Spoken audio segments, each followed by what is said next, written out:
நடிகைன்னு வந்தாவே கவர்ச்சிக்காக தானே பார்ப்பாங்க. இல்லாட்டி நடிகை எதுக்காக? யாரை சினிமாவுக்கு தேர்ந்தெடுக்கிறாங்க? அழகா இருந்தா தான் தேர்ந்தெடுப்பாங்க. ஆணா இருந்தாலும் சரி, பெண்ணா இருந்தாலும் சரி, கலையா இருக்கணும். ஒரு பேஜ்ல சினிமா செய்திகள்னு போடுறாங்க. அதுல சில நடிகைகளுடைய படங்களை எல்லாம் போடுறாங்க. அதை வச்சுதான் இவங்க எல்லாம் இருக்காங்கிறதே தெரியுது. குறிப்பா நடிகைகள் வந்து அழகா இருந்தாகணும். அதாவது அந்த விமர்சனம் வரத்தான் செய்யும்.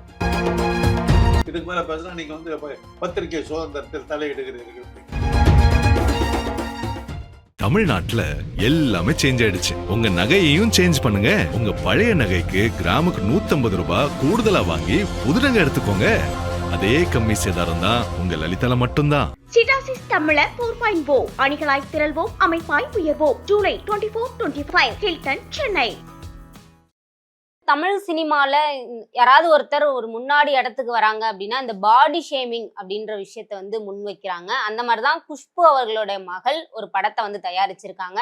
அந்த பேட்டியில கூட சொல்றாங்க, என்ன வந்து டிரான்ஸ்ஜெண்டர் மாதிரி இருக்கேன்னு சொல்லி விமர்சனம் பண்றாங்க அப்படின்ட்டு. இதை எப்படி பாக்குறீங்க சார்? நடிகர் நடிகைகளை விமர்சிக்கிறது ஒரு தடவை ஜோதிகாவை ஒரு வார பத்திரிக்கை அவங்க உருவத்தை அப்படிதான் இப்படிதான் கிண்டல் பண்ணிச்சுன்னு கிடையாது, அந்த மாதிரி பண்ணிச்சு. உடனே அவங்க ஜோதிகா அதுக்கு தகுந்த மாதிரி தன்னுடைய உடம்பை இழைச்சி இது பண்ணிக்கிட்டாங்க. ஜெயலலிதா சினிமாவை விட்டு கொஞ்சம் விலகி கொஞ்ச நாள் இருந்துட்டு போது ஒரு போட்டோ ஒன்று போட்டாங்க, சேர்ல உட்காந்துக்கிற மாதிரி. 15 ஜெயலலிதா ஒன்னா இருந்தா எப்படி இருக்கும் அந்த சைஸ்ல போட்டு அம்மா கீழே என்ன போட்டாங்க, அம்மாடியோன்னு போட்டாங்க. அப்புறம் அவங்க உடனே அவங்க அமெரிக்காவுக்கு போய் லைப்போ செக்ஷன்லாம் பண்ணி இழைச்சி பிரமாதமாக அது ஒரிஜினலா வந்த ஜெயலலிதா விட அழகான ஜெயலலிதாவை திரும்பி வந்தாங்க. இதெல்லாம் வந்து ஒரு சினிமாவில் வர்றவங்க வந்து இந்த குறிப்பா நடிகைகள் வந்து அழகா இருந்தாகணும். அதாவது அந்த விமர்சனம் வரத்தான் செய்யும்.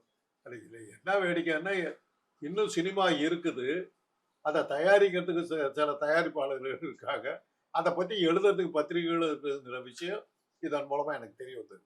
சினிமா எங்க இருக்குது, தியேட்டர்ஸ் எங்க இருக்குது, இவங்க எடுத்திருக்கிற படம் எங்க ரிலீஸ் பண்ண போறாங்க? ஓடிடியில தான் போடுங்க. ஓடிடியில எத்தனை பேர் பார்க்க போறாங்க?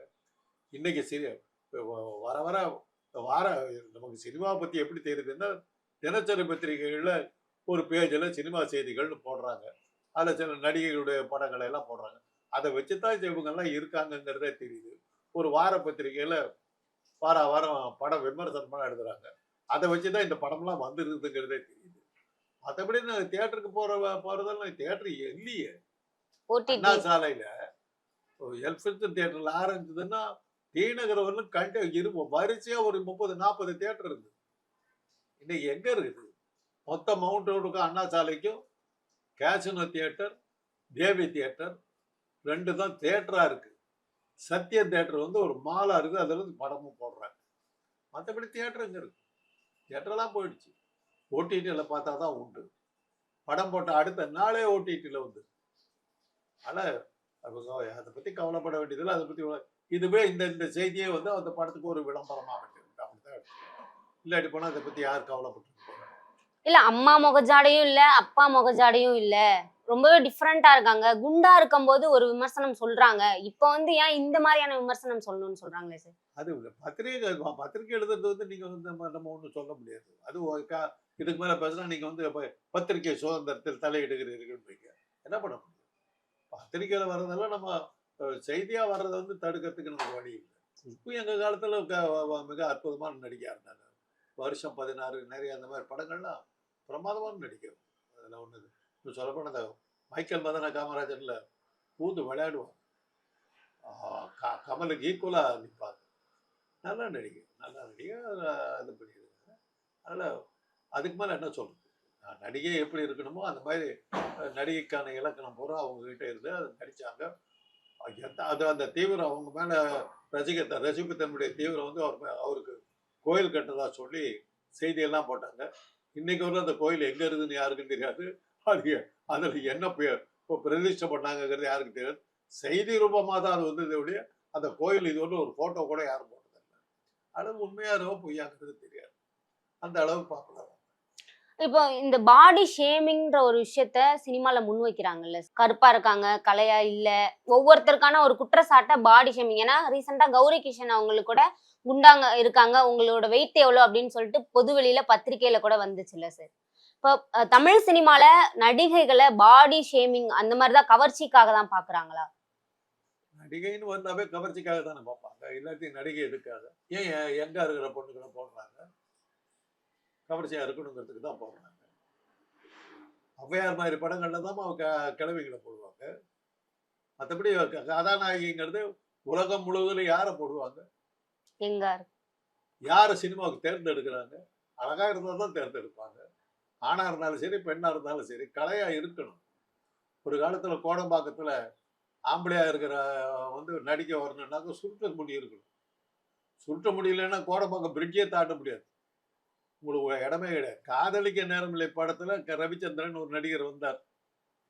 அவர் தான் சுருட்ட முடி இல்லாம சாதாரண கிராப்பை வாரிட்டு வந்தார்.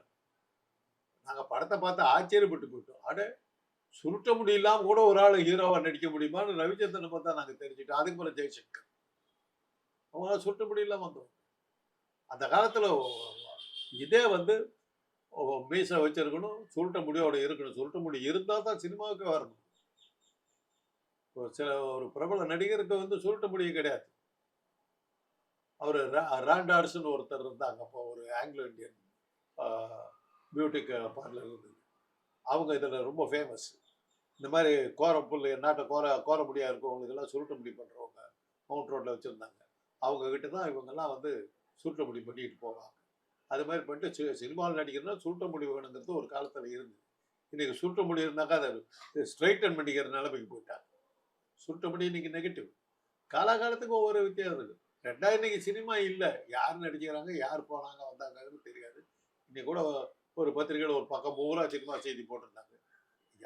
அந்த பத்திரிகையில் என்னன்னாக்கா அதை படத்தை போட்டிருப்பாங்க. அந்த படத்தில் யார் இருக்காங்க பேரெல்லாம் கீழே போடப்பட்டாங்க. ஒரு தினசரி பத்திரிகை பேரெல்லாம் போடப்பட்டாங்க. முழு செய்தியும் படிச்சிங்கன்னா எங்கேயோ ஒரு இடத்துல அது பேர் கிடைக்கும். ஆனால் அதை நம்ம ஃபுல்லாக அந்த அளவுக்கு நம்ம பொறுமையாக இப்போ படிக்கிறதுக்கு நமக்கு நேரம் கிடையாது. நாங்கள் அதெல்லாம் பார்க்கறதுக்கு இல்லை. படத்தை பார்க்குறோம். ஏதோ யாரோ ஒரு பொண்ணு ஒரு நடிப்பாச்சையில் போஸ்ட் கொடுத்துருக்குது, சான்ஸ் கிடைச்சா பரவாயில்ல நடிச்சுக்கிறோம், அவ்வளோதான். அது இன்னைக்கு சினிமா திறமைக்கு வாய்ப்பு கிடையாது. திறமைக்கு வாய்ப்பு இருந்தாக்க சினிமாவே இல்லைன்னு போது, அந்த தொழிலே இல்லைன்னு போது நான் இன்னைக்கு பிரமாதமா இது தேர் செய்வாங்க அப்படின்னாக்கா, இன்னைக்கு தேர் எழுக்கிறது தேரே கிடையாது. அப்புறம் தேர் செய்வேன்னாக்கா என்ன அர்த்தம்? தொழில் தேவைப்பட வேணாம், அந்த விஷயம் தேவைப்பட வேணாம்.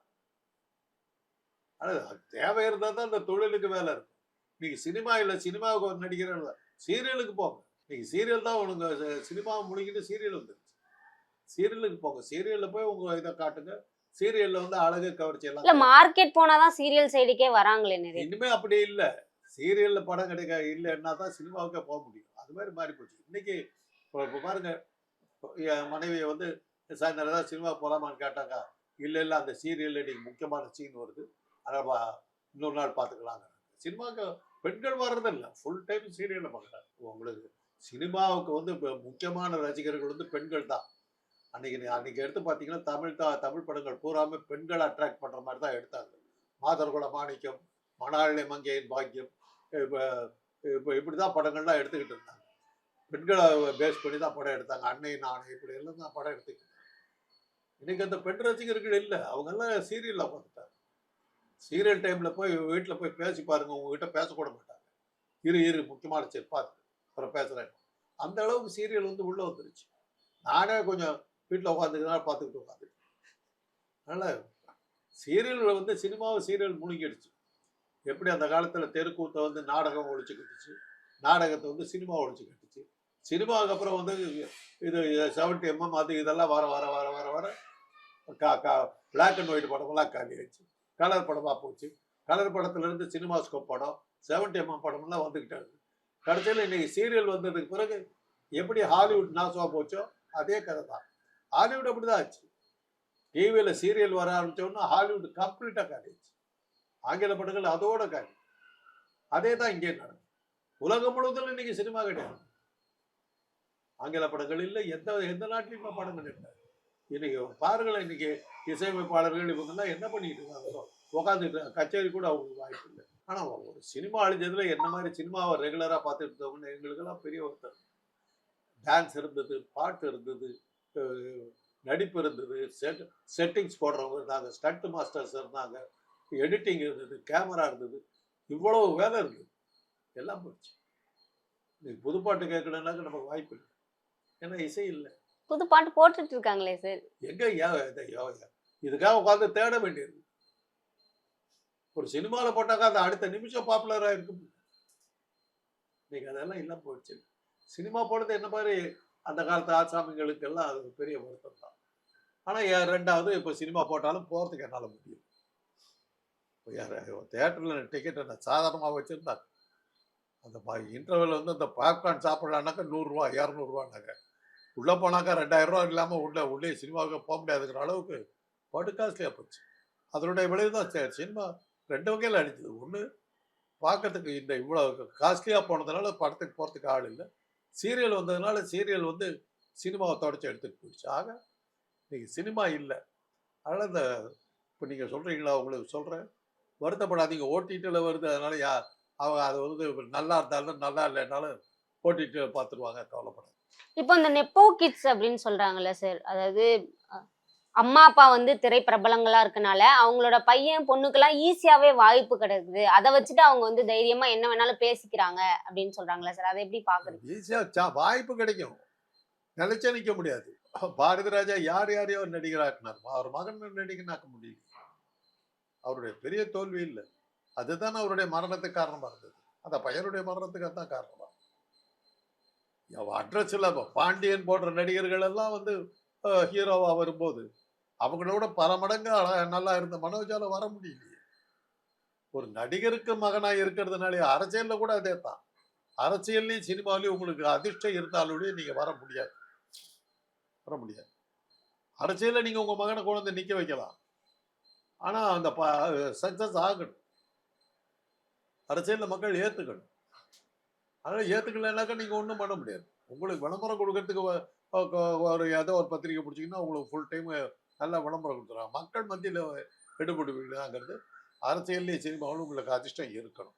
அது மெயின் காரணம். இப்போ அவங்க ஸ்ட்ரகிள் பண்ணாம வராங்கல்ல சார், இதனால ஸ்ட்ரகிள் ஆகி வரவங்களுக்கான வாய்ப்பு மறுக்கப்படுதா? எந்த தொழிலையுமே ஸ்ட்ரகிள் இருக்குமா? நான் டாக்டரு, என்கிட்ட ஸ்டூடெண்ட்டாக இருந்தவர் வந்து பக்கத்துலேயே கடையை போட்டார், அவருக்கு நல்ல ப்ராக்டிஸ், எனக்கு ஆளே வரல. அவர்கிட்ட சண்டைக்கு போக முடியுமா? அவர் திறமை பார்த்து ஜனங்க போறாங்க, அதுக்கு நான் என்ன பண்ணுவேன்? அவர் என்ன பண்ணுவார்? ஒரு ஒரு என்னுடைய ஸ்டூடெண்ட் ஒருத்தர் புறச்சோகத்தில் கடை வச்சிருந்த ஒரு கிளினிக் வச்சிருந்தார். பக்கத்துலேயே எங்கள் ஆசிரியராக இருந்தவர் என்னுடைய ஆசிரியராக இருந்தால் அவருடைய கிளினிக்கு. இவருடைய கிளினிக் எப்படின்னா 2 கதவு இருக்கு, 3 கதவு இருக்கு, 3 பக்கமும் நிற்கும். தெரு பூரா புரசவாக்கமே நிற்கும். அவங்க அப்பா என்ன பண்ணுவாருன்னா அந்த 8:30 மணிக்கு உள்ள வந்து பையனை சட்டையை பிடிச்சி இழுத்துட்டு போய் சாப்பாடு கூட்டு வந்து உட்காரு. 12-1 மணி வரலும் பார்ப்பார் கேஸ். அதே என்னுடைய ஆசிரியராக இருந்தால் அவருக்கு ஆசிரியராக இருந்தவர் ஈக்காக்கா எல்லாம் உட்காந்து. அதனால மதிப்பு யாருக்கு மக்கள் மரியாதை கொடுப்பாங்க, யாரை தூக்கி விடுவாங்கிறதெல்லாம் அதிர்ஷ்டத்தை பொறுத்தது. மிகப்பெரிய டாக்டராக இருக்கலாம். என்னுடைய இன்னொரு ஆசிரியர் இருந்தார், அவர் மேலே கிளாஸ் எடுக்கிறதுக்கு ஆள் கிடையாது, பேஷண்ட்டே கிடையாது. தியரிக்கு அவரை அடிச்சுக்கிறதுக்கு ஆள் கிடையாது. சர்ஜரி அவரை விட அவர் சர்ஜரி நல்லா தான் பண்ணுவார், எவ்வாறு இல்லை. இதெல்லாம் வந்து ஒருத்தருடைய வெற்றிக்கு இதுதான் காரணம். நீங்கள் வந்து வெற்றிக்கெல்லாம் இலக்கணம் வகுக்கவே முடியாது. அதனால் அதிர்ஷ்டங்கிறது ஒன்று வந்து நீங்கள் பேசித்தான் ஆகணும். பகுத்தறிவு பேசுகிறவன் தான் நான். பகுத்தறிவுக்கு அப்பாற்பட்டு நான் சொல்கிறேன், உங்களுக்கு அதிர்ஷ்டம் இருந்தால் தான் நடக்கும். இப்போ இந்த கல்யாணத்துக்கு அப்புறமா ஹீரோவா இருக்கட்டும் ஹீரோயின்ஸா இருக்கட்டும் அவங்களோட மார்க்கெட் வேல்யூ வந்து குறையுதுங்களா சார்? ஒரு ஹீரோயினையும் ஒரு ஹீரோவையும் எப்படி பார்க்குறோன்னா, சோட்டி சி பாத்துன்னு ஒரு படம் வந்தது. அதில் ஹீரோ வந்து சினிமாவில் அந்த படம் பார்த்துக்கிட்டு இருப்பான். அந்த ஒரு ஹிந்தி படம் பார்த்துக்கிட்டு இருப்பான். அந்த படத்தில் யார் ஹீரோனாக்க தர்மேந்திராவும் ஹேமா மாலினி ஹீரோயினாக நடிப்பாங்க. அவங்க 2 பேரும் பாட்டு பாடிக்கிட்டு வர்ற சீன் வரும். இவன் அப்படியே பார்த்துட்டு அப்படியே கொஞ்ச நேரம் அப்படி கண்ணு மயங்கும். தர்மேந்திரா போடுவார், இவன் வந்துடுவான். இவன் ஹேமா மாலினியோட பாடிக்குவான். தன்னை கதாநாயகனாகவும் அந்த கதாநாயகியோட தான் நடிக்கிறதாவும் நினைக்கிறதா ஆணுடைய மனசு.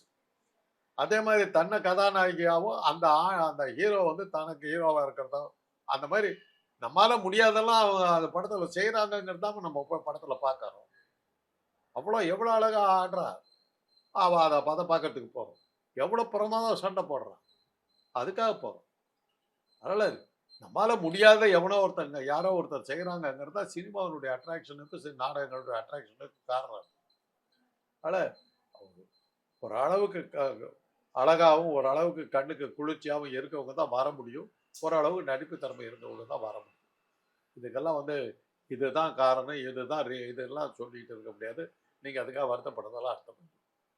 உங்கள் சேனல் ஏன் சரியாக போகுது, எவ்வளோ பேர் வர்றாங்க, பல பேர் காணப்படுங்க. நீங்கள் ப்ரெசென்ட் பண்ணுற விதம் நல்லா இருந்து தப்பிச்சுக்கிறீங்க. தொழிலும் அப்படித்தான், எந்த தொழிலையுமே அது உண்டு, சினிமான்னு இல்லை. ஒரு நகை கடை வைக்கிறீங்க, அது இங்கே பார்த்தீங்கன்னா வரிசையாக நகை கடை இருக்குது. 2-3 கடையில் தான் ஆள் இருக்கும், ஒரு கடையில் பார்த்தீங்கன்னா ஆளே இருக்காது. என்னன்னா அந்த கடையில் வாங்கினா ராசி இல்லைன்னு சொல்லி கிரியேட் பண்ணியிருப்பாங்க, அந்த கடைக்கு வரமாட்டாங்க.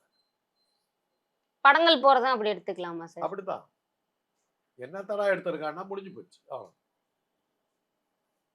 இப்போ ஹீரோயின்ஸோட கல்யாணத்துக்கு அப்புறமா, குழந்தை பிறந்ததுக்கு அப்புறம் அந்த அழகெல்லாம் போயிருது, அதுக்கப்புறம் நடிக்க வரவங்களாம் மக்கள் ஏத்துக்கிறாங்களா சார்? அது ஆளை பொறுத்து. சாவித்திரி குழந்தை பிறந்த உடனே பயங்கர சைஸுக்கு போனாங்க. திருவருட் செல்வருங்கிற படத்துல பயங்கரமா நின்னாங்க. அதுக்கு அது ஒரு பத்திரிகை என்ன விமர்சனம் இருந்துச்சுன்னா, காமெடிக்கு என்னத்துக்கு நாகேஷ் போடுறீங்க, இந்த மாதிரிலாம் போட்டா போதாதான்ற அளவுக்கு கமெண்ட் அடிக்க. அப்புறம் அந்த மாதிரி இழைச்சது. அதுக்கப்புறம் அந்த படத்துக்கு அப்புறம் எவ்வளோ படங்கள்ல ஹீரோயினா இதுக்கு சாவித்திரி ஒரு கவர்ச்சியே இல்லாத ஒரு நடிகை. நடிப்புனால அந்த மாதிரி நின்றுச்சு. இருக்கிறவங்களும் அசைக்க முடியுது, உடல்நிலை சரியா இருந்தவர்கள் அவங்கள அசைக்க முடியுது. கவர்ச்சிக்கு எந்த வகையான இலக்கணமும் இல்லாத நடிகை அவர். இன்னும் சொல்ல போனால் சரோஜாதேவி அது மாதிரி தான், கவர்ச்சிக்கு அவங்களுக்கு சம்பந்தமே கிடையாது.